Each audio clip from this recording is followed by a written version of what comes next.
Do you claim to be a perfectionist? You're like, everything's got to be perfect, everything's got to do right, be right. Well, today I want to give you 3 tips on dealing with perfectionism. And make sure you go through the whole episode because I'm going to give you an extra one right at the end as well. So for me, like, I've had a history in school of being like, right, I've got to get the best grades, got to get like the top grades, or I won't be happy. I'm like, all right, okay. It wasn't like I had to get 100%, but it was like I got to really get it, and then I'd be like playing football, and I'd be like, I've got to be amazing, the best player on the pitch, and the player of the season, all this kind of thing. And when I didn't play very well, I got really upset, I got really angry, and really stressed with myself. When I've been in jobs, I'd be like, right, I can't make a mistake. Oh, I made a mistake. I'm an idiot. I'm pathetic. I'm a loser.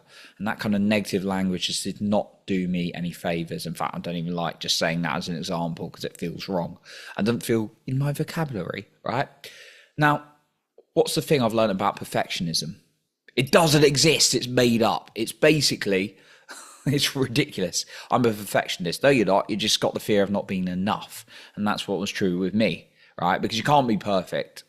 To quote Tony Robbins, perfection is the lowest standard possible because it doesn't exist. You can't hit it, right? Excellence is a different standard. High standards are different, right? But perfectionism is like, I have to be faultless. So it doesn't exist, right? So how's it helping you by being caught in this I'm a perfectionist thing? Because if you're anything like me, it just made me miserable. So here are 3 tips I really want to share with you. The first one is set yourself a goal, right? Just be clear on what it is, why you want it, which is really important with goal setting. Be very clear, be ambitious, and then put something within reach. Remind yourself what it is, and then forget about it. So, sorry, let me say that again. You're going to set it, feel it, and feel good about it, like moving towards it.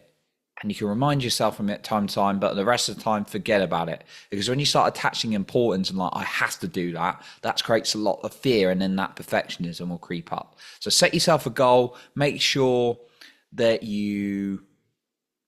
it's compelling, and then you can put a reminder or 2 throughout the day to look at it, and then forget about it in between when you're looking at it.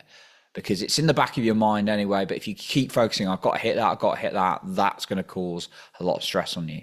The second one is linked to that. I probably should have wrapped that one up in that one. But the second one, again, I'm not being perfect because I'm always growing. So create habits.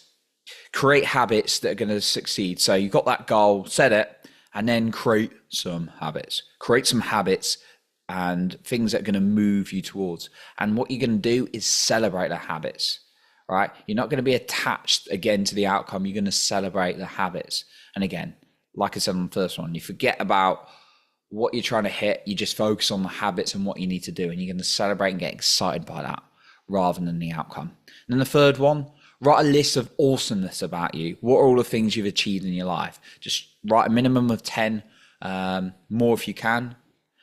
Get to 50 would be an ideal one, and then write down all the things that are awesome about you, no matter how small. Like you even took the rubbish out this morning, that could be one, right? Just think small and then grow them, and then as you start writing, more's going to come up from your mind. And then read and feel it every single day.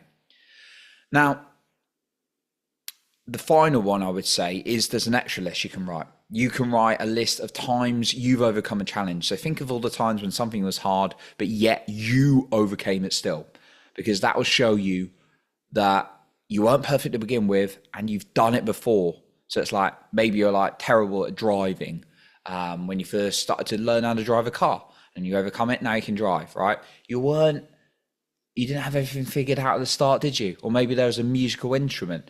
I don't know why I've used this as an example because I can't play musical instruments and I'm fine with that. But like maybe you were good with a musical instrument, you're good with one now, and at the start you were like, oh, this is really hard, I'm never going to get this, and you overcame that. So again, that shows you when you start writing these things down, it invites it gets your brain rewiring into a different way. It's like, that's what I can do, that's what I've done. There's all this evidence, and your brain will look for the answers to the question you ask it. So start asking yourself some powerful things about yourself that you've achieved.